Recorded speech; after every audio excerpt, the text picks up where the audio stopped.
double-digit numbers. How cool is that? It's a prime number divided by 1, right? Okay. Hi, everybody. Welcome. Thank you for joining us today in this session. We called it a webinar, but it's not really a webinar. It's a fireside chat on defeating cabin fever. And the fireside chat, obviously, as you can see, Craig is in a cabin somewhere, and Terry obviously has a fire going. So we welcome all of you warmly to this fireside chat. Oh, nicely played. I know. So this is more of a conversation version. So Terry and Craig will, engage in. They have a lot of questions, and they'll just engage in a conversation, and hopefully we take back a lot from their discussion today. So I have very interesting photographs of both of them, Craig and Terry here. You know what? I'm going to go off video because my son just joined me. That's the new normal, isn't it? Mm-hmm. So I'm off video. So here's Craig Tilford for you folks. You can obviously see him live in front of you, but on the screen is a picture of him doing something. Craig, you can tell us later what that is. Craig, he is the president of Stressed Out Solutions. SOS is the short form for Stressed Out Solutions, and I love that. Craig has always struggled with mental health. He did struggle with mental health most of his life. He had depression, anxiety, panic attacks. All of this was happening while he kept taking on senior roles, right up to managing a global team within a 30 billion corporation. So he was sitting on boards in Canada, in US, for the world's largest insurers. He consulted over 30% of Canada's top 50 corporations while going through all of his, mental health issues. He obviously was going through all of it because his plate was full. It was too full. It was overloaded. And 3 years ago, he crashed and he started idolizing suicide. And he went and met therapists, doctors. He's been on medication for years. And all of this led him to his decision that he wants to get better and help others. Now, his motto is that he doesn't want to let others suffer with mental health and anxiety like he did. And in 2018, he bought this company called Stressed Out Solutions, and combining Stressed Out Solutions, 30 years in mental health, and his own lived experience. Craig's new passion is to help others. I'm so sorry, guys. I have my son joining me, affecting my mental health in the moment. Next time I'm practicing for my speech, I want to borrow him. Yeah, exactly. You Awesome. get hecklers, right? I need some more hecklers when I'm speaking. That's why. I know. He's in the moment. He's affecting my mental health. So don't worry about it. It's all good. All good. He's a little gem, so no worries. Okay, then I have an amazing picture of our next guest. Oh God. This is a must-see. Oh, look at that. Wow. This is Terry Gillis. Obviously, you can see him on the screen. Terry is the president and CEO of Ahria. Terry brings with him 25 years of experience working with organizations in attracting, retaining, managing, and transitioning talent. He has a bachelor degree in psychology, a master of applied science in organizational psychology, and an MBA in organizational behavior. Recently, he also completed his IPEC certification to become a professional coach. His passion is to make London and Southern Ontario's workforce the best in Canada. So I believe we've brought together two very smart and passionate people. And what will help this conversation is your participation. So if you can use the chat window, which is on the bottom of your screens right now, to say hi and just to register your presence, that'll be great. If you could open the chat window, and there is an option to select who you want to send the chat to. So you can select to the panelists and to the attendees, and you can say hi. Hi. Okay, I have a lot of people saying hi. Excellent. Hello. A lot of familiar names also. Yeah. So. Brianne. All right. Good stuff. Yes, a lot of you. Okay, hi. Thank you, guys. Thank you for participating. So please use this chat window to ask your questions. While they're talking, you can send in the questions. I'll moderate it and I'll bring them up as and when we can. Okay, so with that, over to you, Terry and Craig. All right. So thank you, Jincy. So Jincy is our producer extraordinaire that keeps all of our webinars on an even keel, keeps all of us on an even keel, and most importantly, is able to make sure that you have the best experience working with us. So the impetus behind this particular unique fireside cabin chat, I chatted with, I've known Craig for probably about a year now or so, maybe a little bit less, but those of you who know Craig, you know, it's you feel like you know him instantly. And because of his background and whatnot, one of the things that we were starting to see with some of our clients at Ahria was the work from home issues and people working from home, and some of the eventual, for lack of a better term, what we tailored this today was cabin fever. You're starting to see that in the United States with people that are breaking stay-at-home protocols, you know, physical distancing. You know, people have got a lot of pent-up energy, and quite frankly, if you actually look at the definition of cabin fever, where it really starts to wear on you. So that's why I got on the blower to Craig and said, Craig, I think London's ready for this. I think London's ready for this conversation so that we can equip folks like yourselves out there with maybe some tips and some insights that both he can share today, and perhaps we'll try. Maybe I can add a little bit too, but that's our hope today. We're not planning to keep you for very long. We've got a couple of ideas that we'll kick around and then obviously open it up for questions. So what we're going to do is we're going to play the old-fashioned game of ping pong. I'm going to ask Craig a question, he'll hand it back, and we'll go back and forth like that. So I'm going to kick it off with my friend Craig here, and just sort of get his insight, if you would, Craig, share with the group, just what you're seeing from your vantage point as we've moved through the pandemic, sort of mid-March to mid-April, and now into the first part of May. What are you seeing, and what are some of the observations you can share with us? Well, from the beginning, you know, that we started with shock and awe and confusion and, right, you know, just not knowing what's going on and anxiety about people's future. And now we actually have statistics out. Last week, there was 2 reports out. Mental Health Canada said that, and I have to read my notes because it's mind-blowing, that high anxiety, so people who define themselves as high anxiety, has gone up 400%. It's gone from 5% to 2%. Angus Reid Institute put another one out last week and said 50%, that's half of Canadians, feel that their emotional and psychological well-being is worsening. So we're going down a journey, and that's the way to go. And before I move on to what I'm seeing more recently, I'd like to sort of stick with that impact for a minute. So first of all, in a typical year, an average year, 4,000 people take their lives by suicide in Canada. This is Canadian numbers. So we know what those numbers were in the past. We'll know what these numbers will be in a year from now. But those people that we'll find out a year from now are thinking about it now. So my first thing is, if you're feeling hopeless or anxiety or depression and you can't shake it off, you know, just talk to some trusted friend. You know, call Terry. He's got a degree in psychology. So yeah, well, no, don't call me. Call him. I have no medical background. I just have 50 years of lived experience with this kind of stuff. Right. And then think about it also, that's just suicide. You know, I just was talking to one of my friends that's in first responders, and domestic abuse is way up.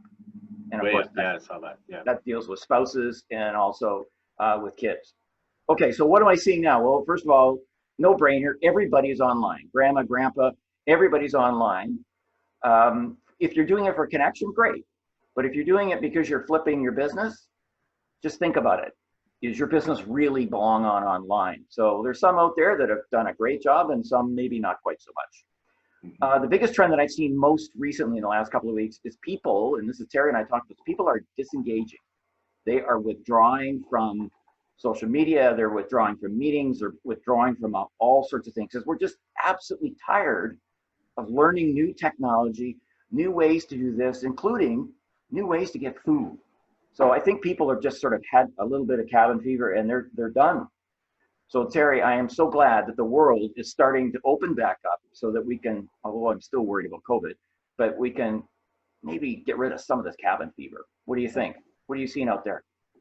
Yeah, I would agree. I mean, you know, when this all came down around, and people I've talked to and been on other webinars, sort of the TSN turning point for me in all this was March 13th, Friday the 13th. You know, a few days previously, the NBA had canceled that game right at tip off, and people were scratching their heads, wondering what was going on. And in very short order, we went from this is like the flu to holy cow, what's going on? And we had to pivot very quickly. And most of you out there, of course, now working from home. We weren't prepared for this. Nobody prepared for this, and so we, you know, like any emergency or crisis, we pivoted quickly, and then over time, you know, much to what you shared, Craig, was we're starting to see some of the fault lines emerging. So, you know, you mentioned domestic abuse being up, you mentioned cabin fever, you mentioned depression and whatnot. Fundamentally, you know, this is something that I've studied a lot on, and something that forms the basis of a lot of the work that we do. And that is humans thrive on connectivity. You know, fundamentally, we are social beings from, you know, thousands of years ago when we used to hang out together in caves. We were tribal, and we were tribal for a couple of reasons. One, it was efficiency to get food, not like today, but also it was the feeling of belonging. And so, in fact, there's research been shown that when you actually have physical touch, when you actually touch somebody, you hug somebody or whatever, that gives great comfort. It's oxytocin, it's the cuddle hormone, et cetera, et cetera. You know, so this notion of, and this is one of my biggest bailiwicks right now, this notion of people who are now claiming this is the new normal drives me batty, because this is not normal. Sitting in your home, not normal. Communicating like this is not normal. Not having interaction with people is not normal. So we can call it whatever we want, but if we could just stop calling this normal. This is maybe a new reality, but it's not normal. So what we're in right now, I mean, that's what I'm seeing is that, you know, we're trying to, you know, this is cognitive dissonance at play, right? When you're experiencing something, but your brain tells you something else, right? This is cognitive dissonance at its finest form. We're trying to make what we're experiencing normal, and it isn't. And I think it's okay to say it's not, and that it's a temp job at best. So that's sort of some of that's sort of what I'm seeing is we're trying to justify this as being okay. It's you know, it's okay because we're trying to fight a pandemic. We're trying to fight a virus that is evil and ugly and vicious, but it's not normal. So that's sort of what I'm saying. So, but both of, you know, Craig, you mentioned cabin fever, and hence the title of the webinar today, or our fireside chat, more realistically, to call it that. Tell me about, or talk to us a little bit about cabin fever and some of the things that we can do to address or combat it or deal with, or whatever the right word is there. What are some of the ideas you have? Because this is really up your alley. So. Well, right from the beginning, I've been telling people, you know, try and restrict the amount of news you get. I mean, 1 hour a day is probably enough. You know, I have people, they're not really my patients because I'm not a doctor, but some of them are 24/7. So, you know, an hour a day or less would be good. Yeah. Everybody talks about this concept called self-care, which is real simple to say, like food, water, sleep, socialize. That's not so easy, and exercise. But the problem is getting the right amount. You know, it's easy. I know what it is. I know how to practice it, but I'm still putting on weight. So I went on a diet on Monday, and I was doing okay till yesterday. So I made it 3 days. Well, it's better than 2. So. Yeah, we got to look at the opportunity in things. Yeah, this is an opportunity to lose weight, Craig. Don't blow it.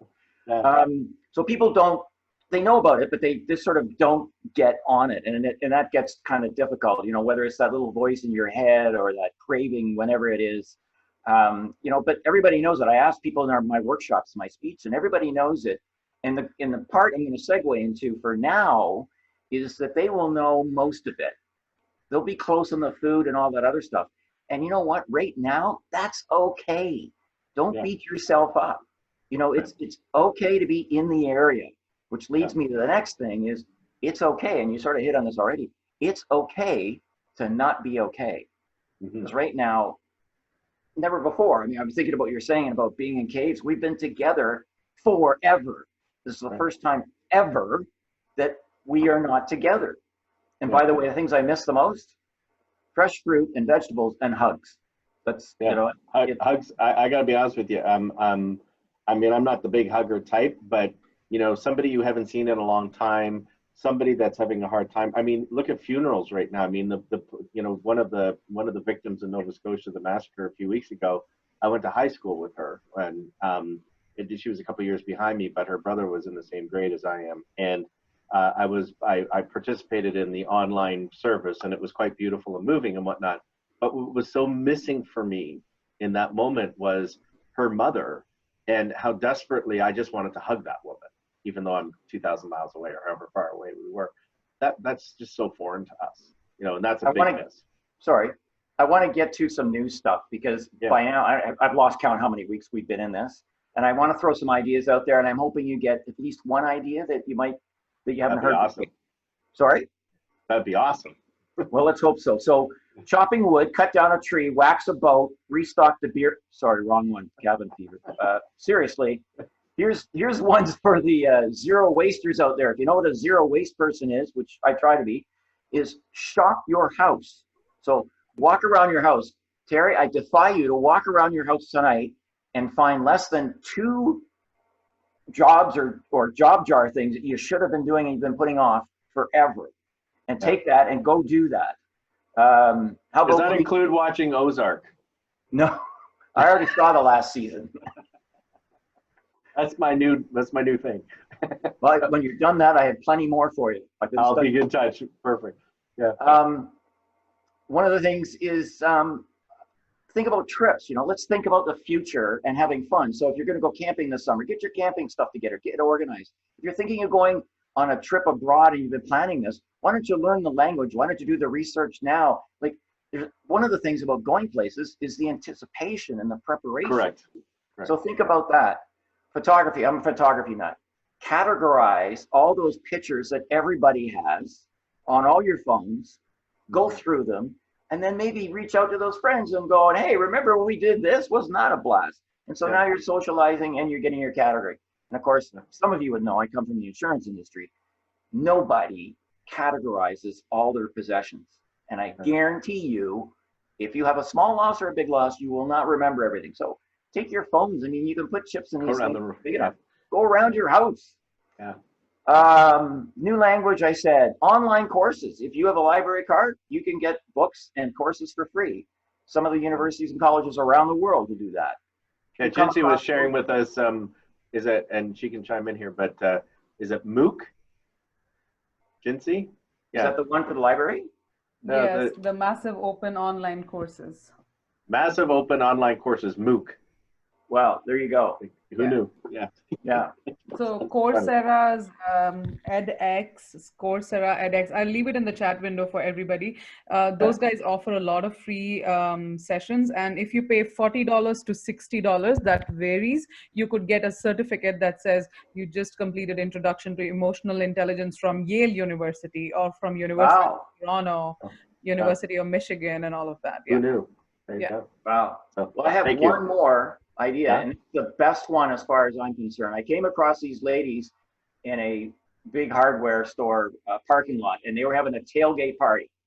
Now, they only had coffee, but I said to them, you know, wine and cheese might be. So I think what we should do is we should have a tailgate party in the parking lot of Ahria, sponsored by Ahria, tomorrow. Oh, give us a few days and we'll pull that together, but it'd be hard to do tomorrow, but you know, that's a heck of an idea. And now we can't do it Monday because the parking lot's being swept, but maybe we should do it. Like, I'm all for that. Yeah, we could do that. Absolutely. That's the last Friday before the long weekend, isn't it? Yeah, that's right. Yeah, there you go. There you go. Yeah. So. All right. So what are your tips and tricks to avoid or reduce cabin fever? So, so thanks. So one of the avenues that you know, where our view on life is through the lens of leadership. And so there was, and some of you may have heard my leadership through difficult times, but I just sort of reiterate a couple of things there. You know, one of the challenges right now with respect to cabin fever is, you know, our cultures, our organizational cultures are under tremendous amount of stress and they're under a tremendous amount of threat. Because culture, in its simplest form, in its simplest definition, and since he's just gone to some weird coronavirus world, that's an interesting background. Sorry, do I have a background? You did, yeah. So that's very funny. Maybe somebody's hijacked our Zoom meeting. Anyway, so, but at its fundamental form, culture is how we do things around here. Well, if we're not together, how do we do that? So I think leaders need to be creative, and I noticed that Brianne and Robin were at least on the panelist group. We did a session a couple weeks ago with the Tech Alliance talking about some of the fun, funky things that you can be doing, like virtual team lunches and doing celebrations and doing different activities. They were doing games online and that sort of thing, just to try and keep people and keep that camaraderie up. I think that's kind of cool. I think the other thing, this is huge for me, is to check in with people and not check up on people. And that's so huge because, I was on a call the other day, a group out of Silicon Valley that's building surveillance software to see how much of your employees are actually working from home. I just really, like, wow. No, we're not checking up. Let's check in, because this is a time when we need that human connectivity. The CEO of your organization needs to change their title, not the acronym, but what the title really stands for.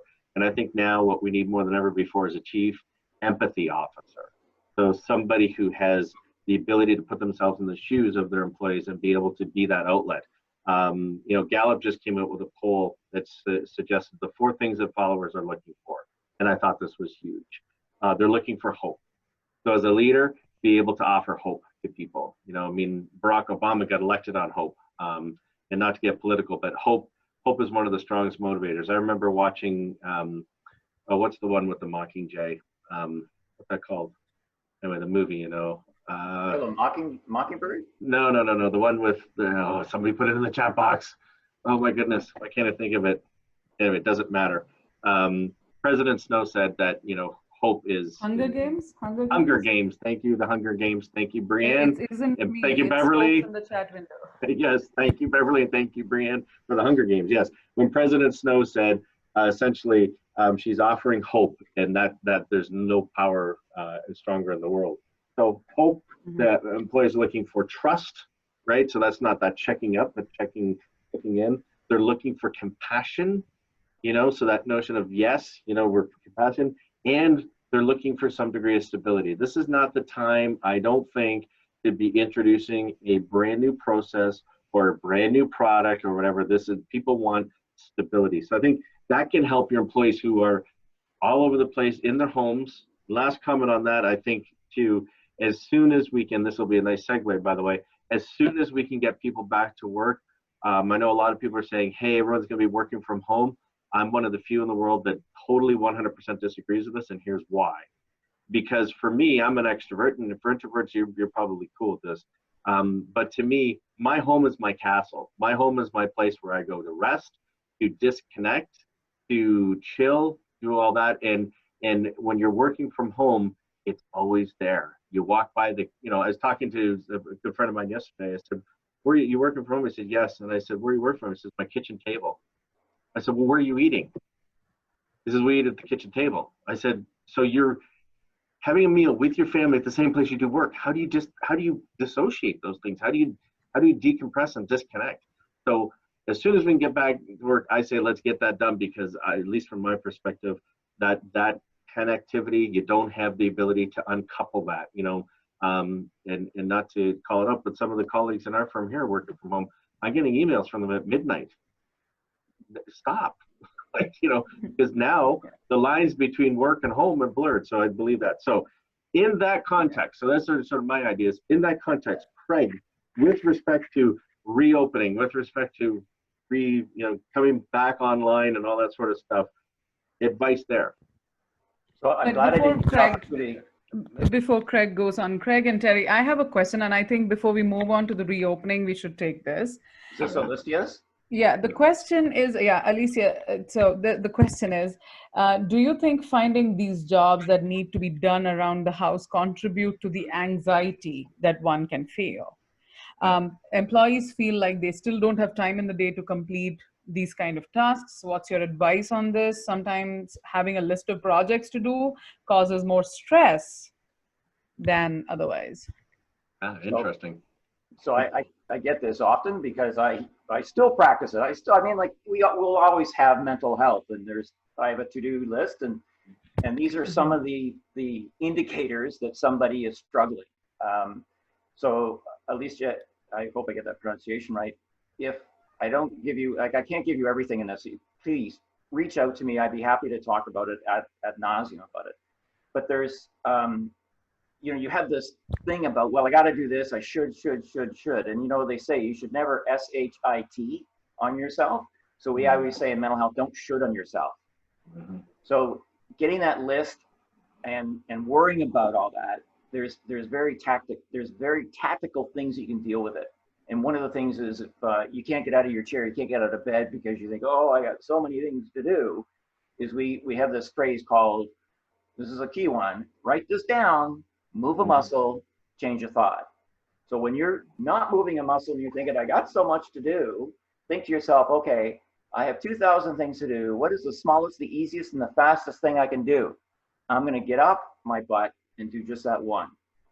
And every single time I've been in that space, usually it's about 8 hours later, I stop and go, wow, I just changed my world. So that's just one of them. And I'm just watching your time. So Alicia, please reach out to me. I'm happy to tell you a lot more information about that. Telling leaders. Can I just make one quick comment on that, Craig? Just Sure. jump in real quick. So the other thing too that I believe sometimes what we do is we create monster lists of to-dos, and then it just becomes overwhelming. You know, the research has shown unequivocally, no matter what the time frame is, a day, week, month, year, that if your to-do list on that is, you know, more than 3, you're euchred, because your brain just goes into like a golden retriever, right? You can't get focused. So, you know, to me, and you know, my wife is notorious for this. She'll make a list the length of your arm, and I just said, no, like, let's cut this down into bite-sized pieces. So maybe it's, I got to do 2 work tasks and I'm going to clean out a drawer. You know, something to keep it simple, keep it compartmentalized. So I have to clarify that you said 3, and I thought, geez, I wonder if he means 3 minutes, 3 weeks, or 3 years. And then I finally got, you mean 3 items. 3 items. No, I have it narrowed down to only 3 pages. So does that work? Does it work for you? No. No, 3 items, right. Which is why we have 3 topics. Third topic being getting back to work and reopening. All right, so getting back to work, and full transparency. This is very self-serving. Okay, I'm coming out. I'm always out. Self-serving as it is that I hope that you have a wellness plan that includes mental health. Because if you don't, you're going to have people that are afraid of losing their jobs. You're going to have people that may have, I mean, just think about somebody sneezing and somebody doesn't sneeze the right way. Are they going to have PTSD about that? Who knows? We won't know how this is for quite some time. So if you can pay attention to mental health, Terry took my thunder away with emotional intelligence and a whole bunch of other things you said to the leaders, which is fine, because that's why I'm delighted we're on the same page. Because I believe that the companies that will succeed the best in the future will be the ones with emotional intelligence. They'll be the ones that are empathy, compassionate, understanding. And especially right now, when you are checking in with somebody, not checking on somebody. If you're checking in and the first thing in the conversation is, how are you doing on that project? That's checking on, that's not checking in. Checking in is, you know, how are the kids? And there's all sorts of wonderful things you can do that. Yeah, and the last thing I have, because with this COVID, who knows when we'll have is about, and I'm sorry, Terry, but I'm going to pick on our brothers in action. Men are not terrific at washing their hands. They don't do it well, and they sometimes don't even do it. So I'm terrified. I'm a self-confessed, I'm a self-confessed germaphobe. So the mental health and just the health, the physical and the mental. Yeah. So. You know, my perspective on this is, you know, again, from the leadership side of the page is there are going to be a lot of challenges we're going to be facing as people move, you know, as we move to reopen. So one of the biggest challenges, and for the HR folks on the call, you know what I'm talking about, is I don't feel safe to come back to work. So you're going to need to be able to address that with good policy, with good occupational health and safety rules, et cetera, et cetera. So you're going to be challenged. And let me tell you right now, unequivocally so, that organizations are going to be challenged because some people are going to resist. Some people are going to resist because some people just resist. And some people are going to resist because they're going to be absolutely petrified of what the ramifications are of coming back to work. I was reading yesterday in our local neighborhood, we have a Facebook group, and somebody on that Facebook group stated that their kids have not left their house since March 13th. Haven't left the house. They have not been outside, and they have not, they've been in the house since March 13th. I was like, wow, so that person's probably going to have a really tough time getting back to work just because of where their mindset is. And that's okay, but we need to be able to work with those folks, because there's going to be a lot of people that are going to be absolutely scared to return and to come outside and whatnot. So we just have to be able to adapt to those situations. So those are kind of the challenges I think that we see in front of us as we start to reopen. So I also think that, you mentioned they haven't been out of the house. Yeah. I hope that they live in an old house. That way they'll be getting fresh air. Yeah, a house exactly. Like mine, that's 10 years old. Oh yeah, there's gotta open the windows. Or you're all breathing the same air, and it's not healthy. Yeah, not healthy. I think the other thing we need to prepare ourselves for mentally, which is going to be really hard, but I think we need to prepare ourselves for the fact that we flattened the curve, but wave 2 is coming, and we may go right back to lockdown mode again. And I think it'd be important for us all to be thinking about that. That means wave 3. You're talking about wave 3. Wave 2 is the mental health wave, and it's already here. Yeah. So the numbers are just skyrocketing. Yeah. The crisis lines are full. Right. It's already here now. Yeah. So we got to be open to that. So, but so the second wave of the pandemic, coronavirus, just to be clear on that. So you be careful with this guy. He'll always catch you. I just like keeping you on your toes. Exactly. So I think those are some of the things. So those are sort of the pre-scripted kind of questions we had for each other. So if there's questions you have, you've got resident expert here in Craig with his insights. So let's. So while we're waiting for those questions, I want to go back to Licia and think, Licia, from the beginning, we need to know what the root cause is. First of all, that guy who did everything in New Brunswick, he wasn't born that way. So what's the cause? Sorry? Nova Scotia. I grew up in New Brunswick. We're all cool there. So he's from somewhere else. So the root cause, first of all, and then the other causes that affect it, which you get into the second area, is like what the actions are. And the third one is what are the actions that are holding. So in a little more detail, is you get into what I call REC. So they're ruminating, which is they're thinking about either the past or the future, and they're not in the moment, and so they can't get things done, so they're not focused. Morneau Chappelle, you've probably seen this, is in 2018, they said almost 70% of Canadians couldn't maintain their optimal performance for more than 70% of the day. Well, I imagine that's way worse now. So just think of what you could do with 10% more time. So once you get past rumination, exaggeration, catastrophization, if you can pull all that down, that's when you can start to sort of manage what's going on. If you're like people that are in the sandwich generation, or 3 pages of to-do notes or to-do things, it's always going to be there. You're dealing with intelligent people, and so their minds will always be going. Of course, you go to sleep and your muscles rest. Your brain doesn't. It keeps going. So, do we have any questions? Right now we don't, but I was thinking for our audience, if both of you could give them cues on the kind of questions they could be asking, so that helps people, really articulate what they are feeling or thinking about. Well, I could plant, a question, because I'm assuming that a lot of them are from HR, and I'm thinking, if these HR people want to be at the table with all the big boys and girls, is change the culture. Is have a way in which you can walk into the table and say, look, if I do this, I can reduce your expenses and I can increase your revenue. And you can do that through mental health. Mental health doesn't have to be negative. mental health, you know, those days you have a great day, like things just fire, right? So why not have more of those days? You know, I think the impetus behind this session really was to get out into into conversation around the fact that for me, and this was a personal bias I expressed it earlier, which is this new normal garbage, because I don't think it is normal.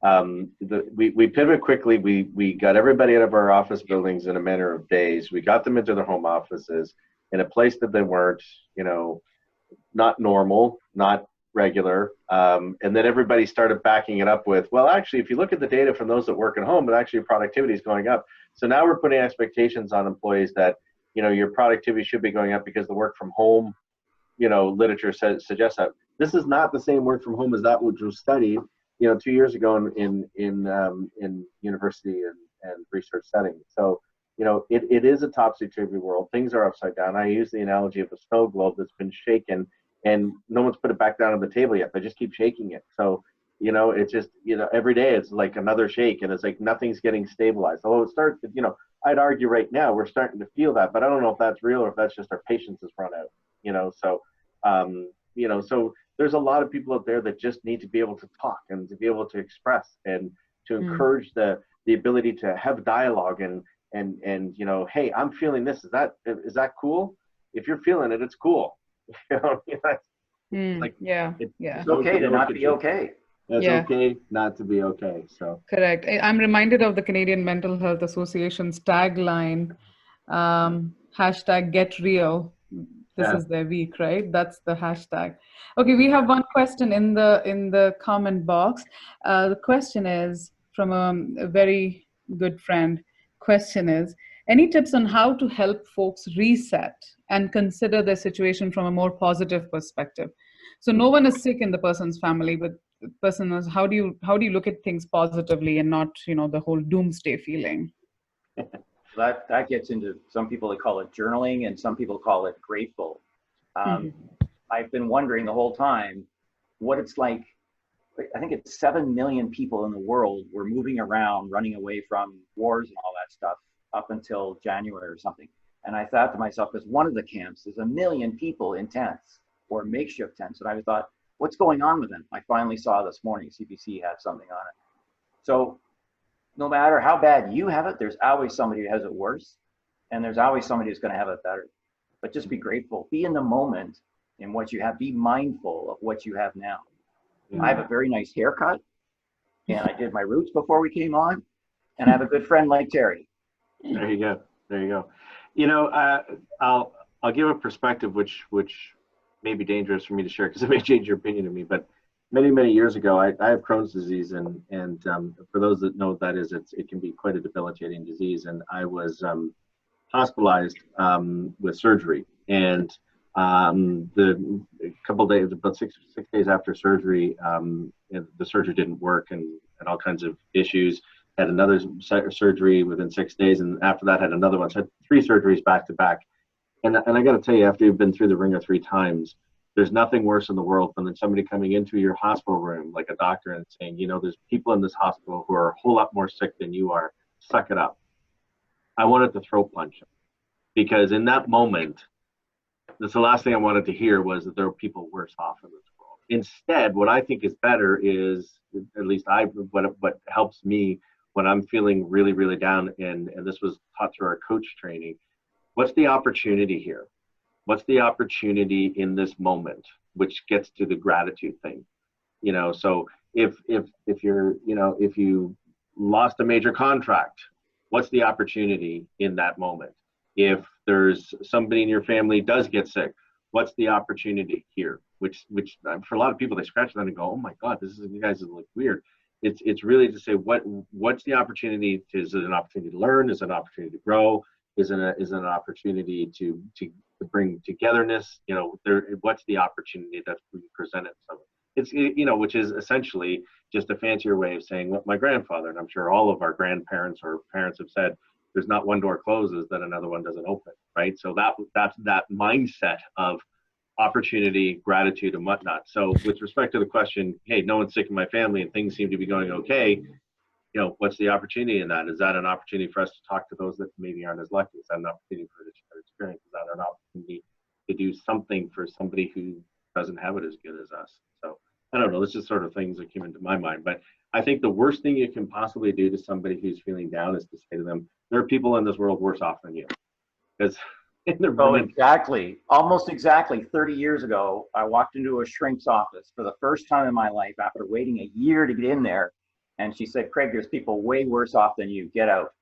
Yeah, and you're like, I know. And you're just like, yeah. And I was there for good reason. And now we know 30 years later, a lot more. Right. Yeah. So anyway, great question. So fun. So good question. Any other questions, Jinsey? Right now we don't. Okay. Fair. Okay. Well, if there are, we will have this recorded with Craig's contact information, of course, ahria.ca for us as well. And I know both of us are committed to providing any and all insights that we possibly can. I know we're both very committed to this community and making it the best communities that we possibly can, and however we can, be it as much as we can or as little as we can. But I know that's what I appreciate a lot about Craig and the work that he's doing with his organization. So hence why I reached out to him when this topic came up. So anyway, so thank you, Craig, for your insights and joining us and for all the work you're doing in our community. It's fantastic. So really appreciate that. Perfect. Terry, you must be really warm from all that fire behind you. Your behind must be. I'm going to go to the beer fridge. Yeah. Oh, yeah. I'll be right over. Your cabin has kept me, so I've been looking at it. I want one like that now. Yeah, no, it's lovely. It's lovely. So, so folks on call, thank you so much for joining us. A great turnout today. If you have any questions, please write to, you can write to me. It's Jinsey, JINCY.George. I'll leave it in the chat window. I'll give you Craig's email ID and Terry's email ID. So if you have any questions, please send it to us and we will be more than happy to respond to those. Thank you for taking out time today, folks. And thank you, everybody. Thank you, everybody. Thank you. Be well. Thank you, Craig. Yep, have a good day. Exactly. And get out your mucklucks and your snow shovels for tomorrow. But next week's going to be fine. It's a momentary blip. So, thank you. Bye, everybody. So we're getting a lot of thank yous in the chat window, guys, for you. You're welcome. Thanks, Robin. Okay. You guys